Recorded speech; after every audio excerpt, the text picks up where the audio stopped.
بسم اللہ الرحمن الرحیم۔ السلام علیکم دوستو، دنیا بھر کی خبروں میں آج آپ سنیں گے، لیکن اس سے پہلے اگر ہو سکے تو لائک اور سبسکرائب کا بٹن ضرور دبا لیں۔ شکریہ دوستو، کل جو کچھ بھی ہوا اس کی تکلیف تو بہت ہے، لیکن خوشی بھی ہے، اس لیے کہ ریاست نے اپنے آپ کو منوا لیا۔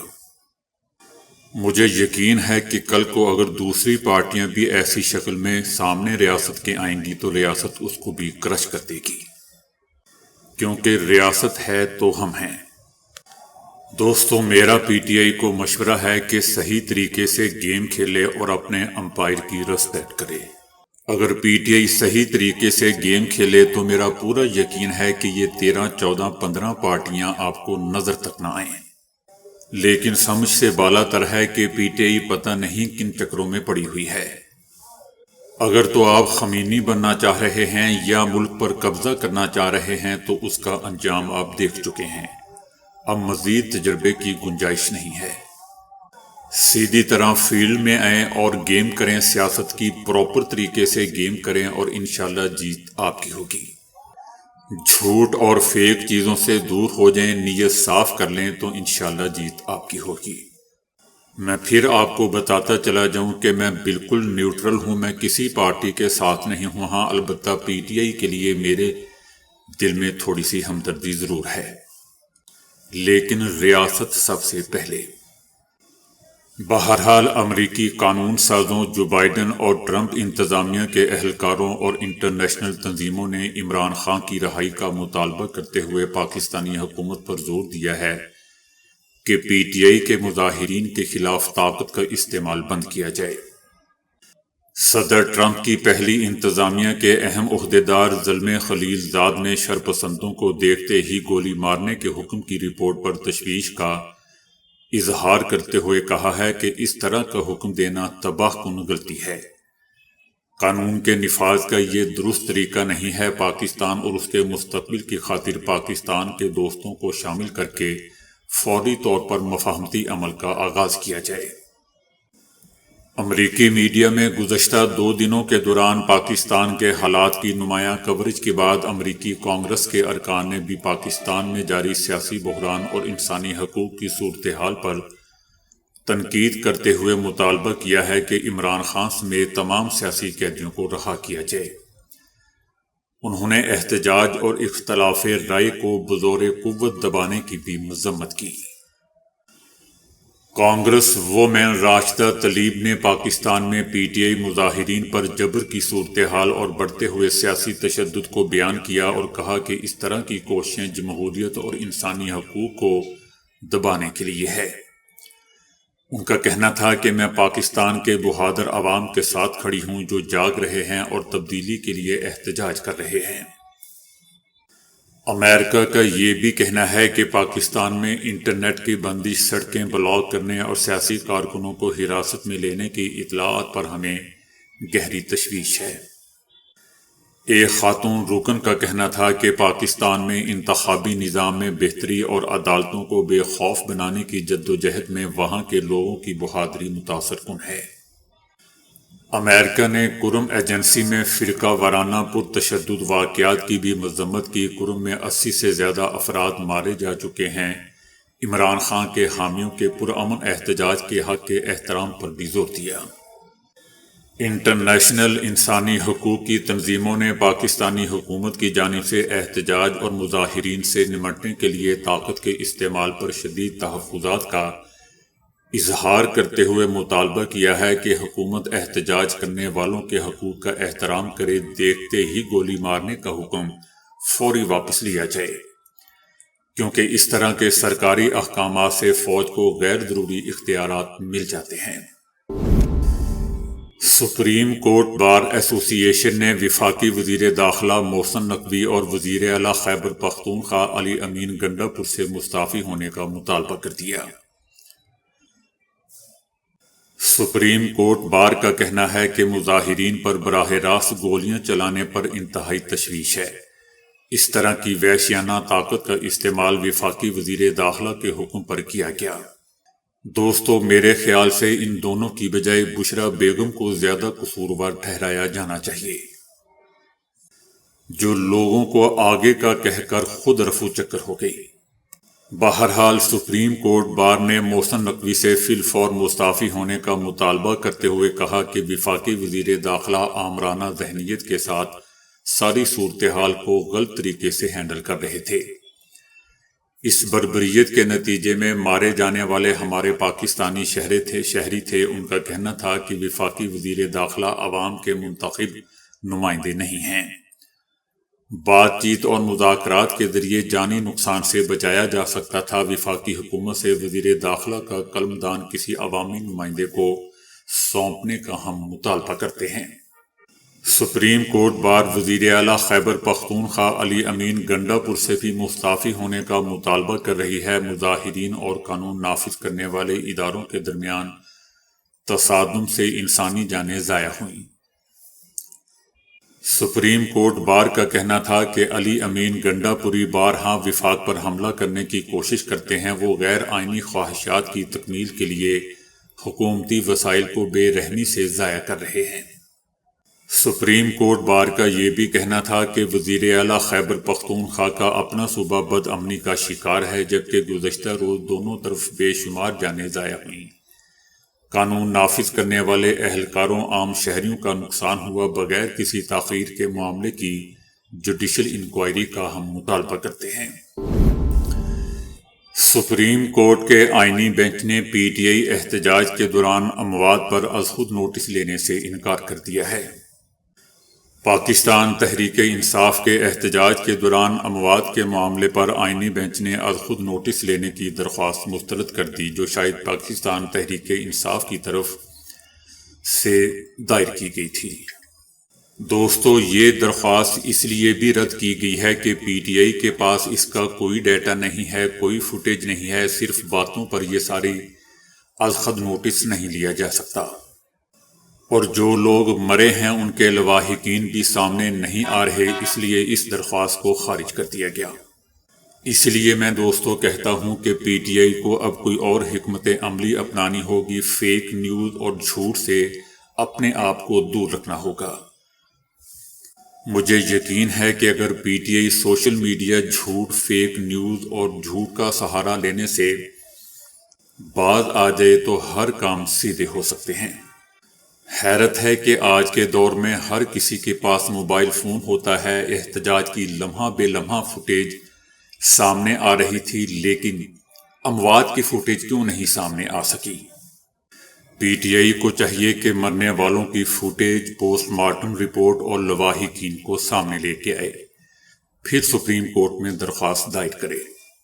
نہیں تو ہمیشہ کی طرح یہ سپریم کورٹ سے پھر جھوٹے ثابت ہوں گے اور پھر چیف جسٹس آف پاکستان کو گالیاں نکالیں گے، ان کی بے عزتی کریں گے اور پاکستان کو دوسرے ملکوں میں بدنام کریں گے۔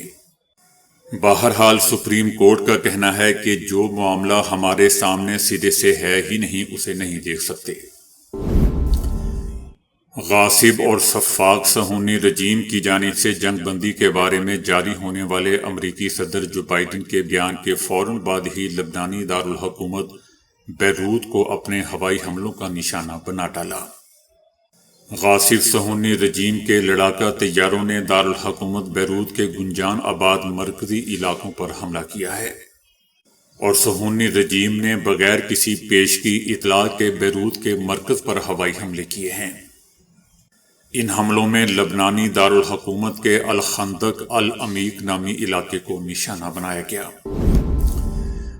رانا ثناء اللہ کا کہنا ہے کہ پرامن احتجاج سب کا جمہوری حق ہے، ریڈ زون میں اکٹھے ہوئے تو دوبارہ آپریشن ہوگا۔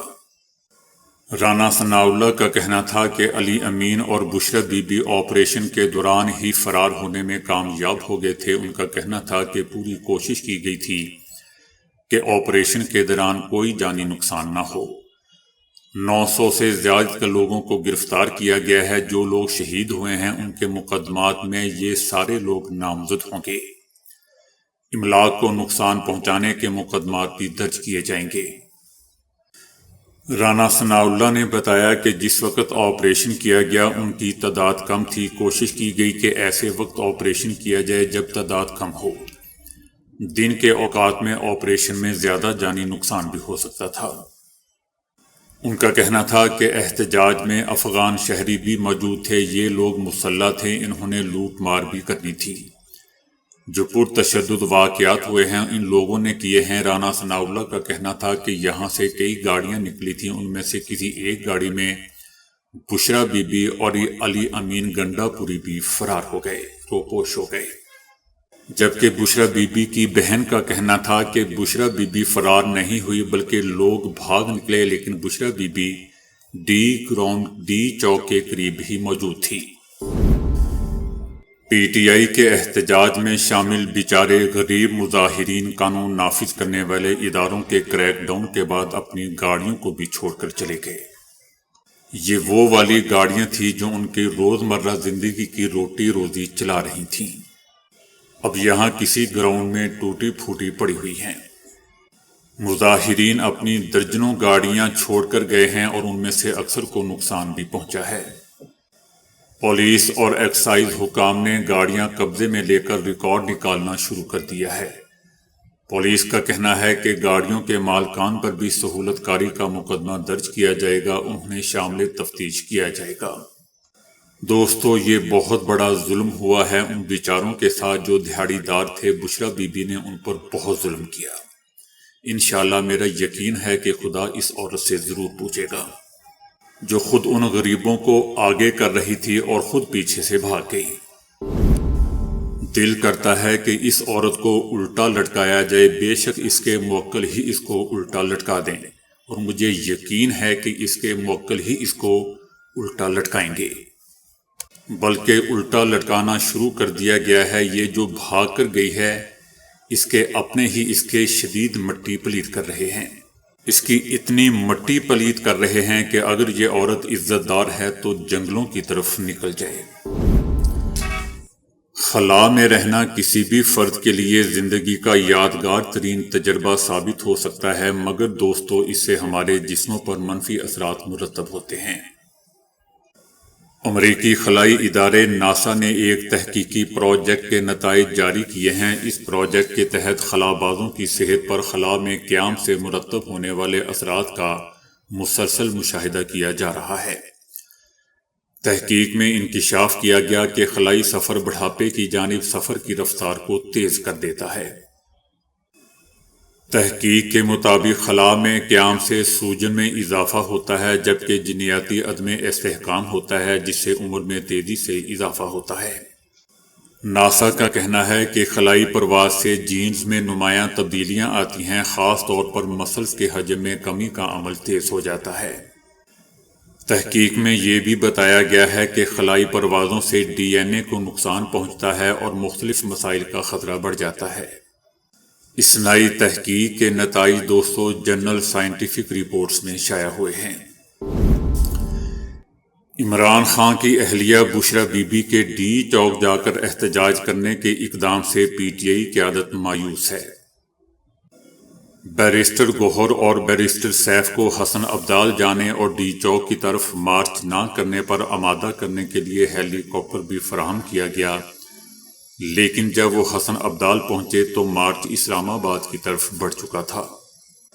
وزیر داخلہ Mohsin Naqvi P T I رہنماؤں سے رابطے میں تھے۔ محسن نقوی نے علی امین گنڈا پور اور عمر ایوب سے بھی بات کی، لیکن وہ بھی بے بس نظر آئے۔ انہوں نے صاف انکار کر دیا کہ ہم کچھ نہیں کر سکتے۔ احتجاجی مارچ پر دوستو بشرا بی بی کا مکمل کنٹرول تھا۔ وزیر اعلیٰ کے پی علی امین گنڈا پور بشرا بی بی کے پشاور سے مارچ میں شریک ہونے کے حق میں نہیں تھے۔ ڈی چوک جانے کے معاملے پر بشرا بی بی اور علی امین گنڈا پوری کے درمیان تھوڑی سی جھڑپ بھی ہوئی۔ امریکی خاتون کو ایک روز کے بعد گھر سے بے دخل کیا جانا تھا کہ ان کی خبر سوشل میڈیا پر چلی اور لوگوں نے ایک فنڈ بنا کر ان کی اس طرح مدد کی کہ صرف 24 گھنٹوں میں ان کے لیے 3 کروڑ روپے کی برابر رقم جمع ہوگی، جو $1,70,000 کے برابر ہے۔ ڈیشا کیلی کے پاس کرائے کے لیے رقم نہیں تھی اور ان کے پاس 1 یا 2 روز کی مہلت باقی تھی۔ اس موقع پر پریشانی اور فکر میں گھری خاتون اپنے گھر میں آخری اشیاء کو باہر نکال رہی تھی کہ اس دوران CNN نے ان کی خبر جاری کر دی جو کورونا تناظر میں لوگوں کو کرائے میں 2 ماہ کی مہلت کے متعلق تھی۔ اس کے تحت کرایہ نہ دینے والے کرایہ داروں کو 3 اکتوبر تک کی مہلت دی جانی تھی۔ تاہم بعد ریاستوں نے اس کا اطلاق مختلف انداز میں کیا تھا۔ 32 سالہ ڈیشا اپنے 3 بچیوں کے ساتھ رہتی ہے۔ کاروبار بند ہونے سے وہ تنخواہ سے بھی محروم ہے۔ اپنے مستقبل سے مایوس ڈیشا نے GoFundMe ویب سائٹ پر لوگوں سے مدد کی اپیل کرتے ہوئے صرف $2000 کا ہدف رکھا تاکہ وہ مکان کا کرایہ ادا کر سکے۔ لیکن اگلی صبح وہ دیکھ کر حیران رہ گئی کہ لوگوں نے دل کھول کر انہیں عطیات دیے اور 24 گھنٹے میں $1,72,000 جمع ہو گئے۔ ڈیشا نے روتے ہوئے لوگوں کی رحم دلی کو سراہتے ہوئے ان سب کا شکریہ ادا کیا اور کہا اس سے انہیں بہت امید ملی ہے۔ BMW کے برقی ونگ سوٹ کی کامیاب آزمائش پیٹر سالزمان نے کی ہے جو 300 کلومیٹر فی گھنٹے کی رفتار سے پرواز کا مظاہرہ کر چکے ہیں۔ اب BMW کمپنی نے ایک برقی ونگ سوٹ تیار کیا ہے جسے پہن کر 300 کلومیٹر فی گھنٹے کی زبردست رفتار سے پرواز کی جا سکتی ہے۔ اس طرح کسی مدد کے بغیر انسان کی اڑنے والی سینکڑوں ہزاروں سال پرانی خواہش پوری ہو گئی ہے۔ اس کی آزمائش گزشتہ 3 برسیں آسٹریلیا کی پہاڑیوں میں کی جا رہی تھی۔ پیٹر اس لباس کو پہن کر ہوائی جہاز سے 10,000 فٹ کی بلندی سے کودے اور پروں کی طرح تیار کردہ پوشاک کو پہنا کر ہوا میں تیرتے رہے۔ اس کے بعد انہوں نے برقی نظام کو چلایا اور اپنی رفتار بڑھا کر 300 کلومیٹر فی گھنٹے کی رفتار تک پہنچے۔ دعویٰ کیا جا رہا ہے کہ سوٹ سمیت یہ پورا نظام بہت ہلکا پھلکا ہے اور اسے لے کر پہاڑ پر بھی چڑھا جا سکتا ہے۔ تو دوستو ابھی کے لیے اتنا ہی۔ ویڈیو کو لائک اور شیئر کرنے کا بہت بہت شکریہ۔